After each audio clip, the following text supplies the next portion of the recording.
We're here, we're queer, we're coming for your children. Yeah, we know. Watch.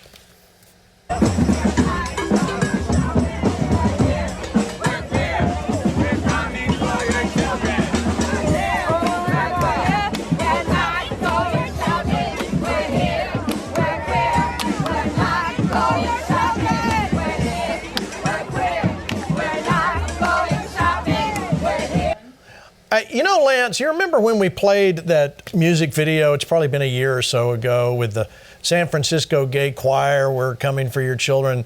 Here we are again. Yeah. This has come back around. You know, they're being very blatant about coming for your children. I tell you what, I mean, it's getting to the point now, Gene, where I don't think the left has the ability to restrain itself. Now, you got to think about this. I want you to think about James Carville, right, and the smart Democrats who could care less about if someone's coming for your children, but they never advertise it. And they are pulling their hair out now. The left has a problem, and Christians, as frustrated as you might get at all this, if there's a silver lining, it's this. They don't know how to rein in their own party. So they not only have the queer problem, it's a whole month of bad advertising.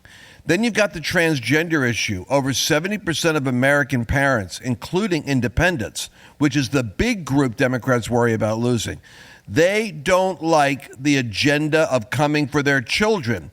So the more, in a sense, that Sodom and Gomorrah manifests its pride and its agenda, the more starkly they actually draw a line between themselves and the rest of America.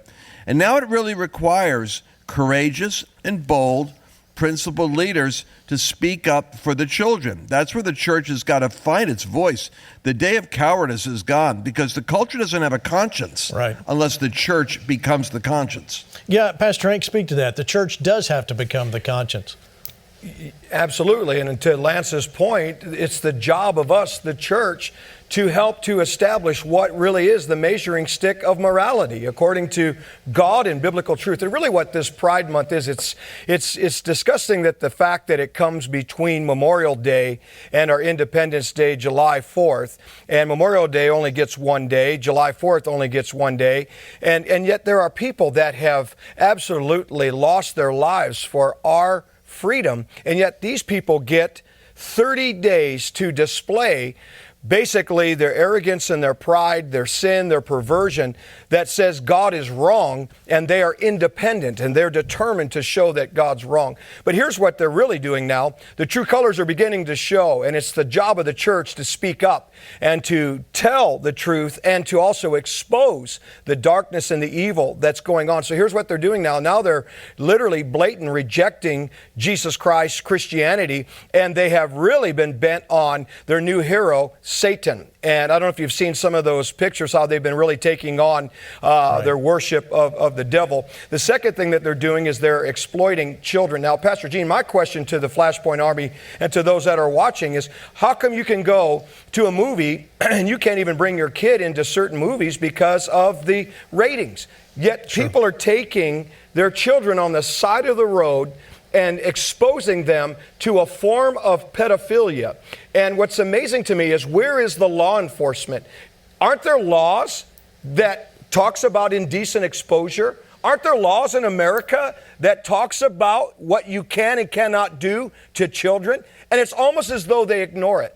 And I'm telling you, God is going to step in, and there is a sexual revolution that is going to come in reverse. And as Lucifer fell, this is going to fall in the United States of America. But to Lance's point, we have got to get into a place of repentance, and we have got to let our voice be heard as the church, the moral measuring stick and standard here in this country. Agreed. I think we all would agree with that, Pastor Hank. Let me read you. Abby Johnson wrote this: Christians and conservatives have been warning for decades that the Rainbow Pride movement was a lot more sinister than the way it presented itself.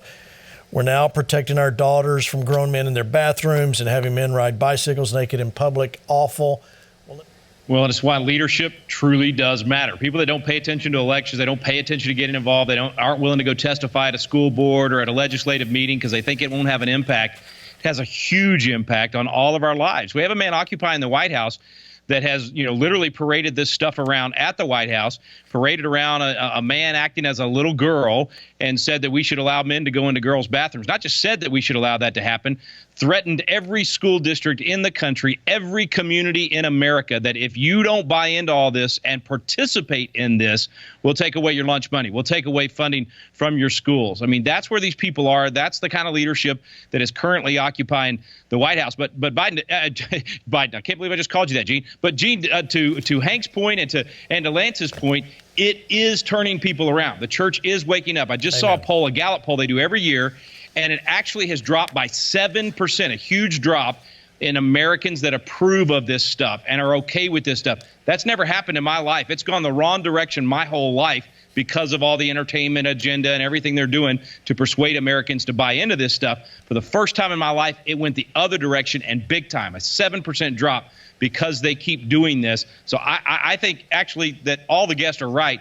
This is turning because they're so in our face with it, and people are now realizing, as Abby Johnson said, just how disgusting it is. You remember, Gene, years ago that there was a documentary called The Gay Agenda, and this was like in the early 90s, and people didn't believe us. They didn't believe us that this stuff was, they're coming after your kids. They want your children. Now they believe us, and they're finally waking up. They are. Thank you for that, Rick Biden. Let me show you this picture. This goes to what, Pastor Hank, you were referring to, the out and out satanic agenda. Look at this guy. He's wearing a shirt. I guess that's a skirt. Not today, Jesus. And you see the Satan flag. Satan loves LGBT. Dr. Farrell, what does this say to you? I mean, you've been involved, your international policy. You've been all over the place. Well, what does this say to you when you see this in America? There's something I'd like to explain about that. The pastor is exactly right. A lot of Americans do not understand that there are very powerful NGOs behind a lot of what is changing the fabric of America. I give you as example the Human Rights Campaign. The Human Rights Campaign are here in Washington, D.C. They are funded partly by George Soros and Open Society Foundation. And they're the ones that created the Corporate Equality Index. It is a totally made-up index that they use to pressure corporations like Nike and Target and Budweiser into compliance, because they use it. They will malign them in the press and give them a bad score if they don't comply. And, the greatest evidence of this to me was a few weeks ago, I read an article in the Daily Signal saying that Fox News had written into their employee handbook that they offered support for employees going through transitions. They want employees to use the right pronouns. They allow employees to use whatever bathroom they'd like, whether they're male or female. And incidentally, Fox News has achieved a perfect Corporate Equality Index score. And like I said, this index is totally made up. I can make up one. All right, Lance, you heard, of course, we know that friends don't let friends watch mainstream media. When you hear this is shocking, but this is what I've said, and you and I both have said this. There's good corporations that are being sucked into because they're concerned about making it and not being trotted out there. It's fear and hate mongering to make sure they continue to stay in business. Lance, thoughts? First of all, Gene, I want to tell you, I go out of my way to avoid all the things you show me on FlashPoint because they annoy me so much that I have to watch them on FlashPoint. I can't believe you subject us to this torture. I realize you're doing us a service. You're showing us how bad it is out there. But, it just gets me upset to see this stuff. Here's the good news. Tell me. If you guys want to cheer, here's the good news. Come on. Larry Fink, BlackRock, this is the big funding source. So the way that this works is you got your big fund managers, right? They own 20 or 30% of Disney or all these other corporations.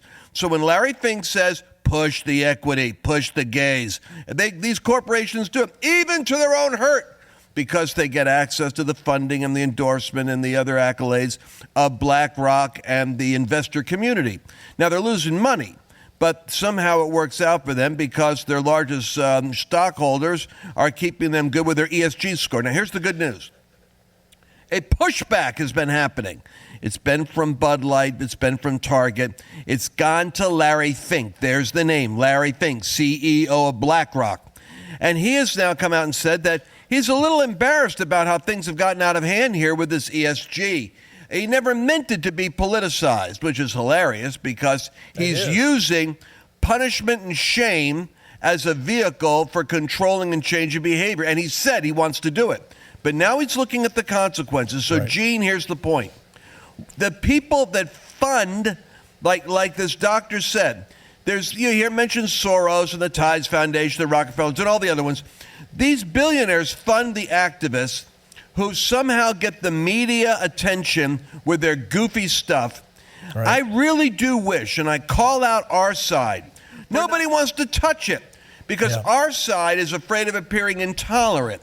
See, on the right, we have guardrails. We don't want to be intolerant. On the left, they have none. And that's the good news. They're going over a cliff now, but we aren't really talking much about exposing their... On FlashPoint, we are.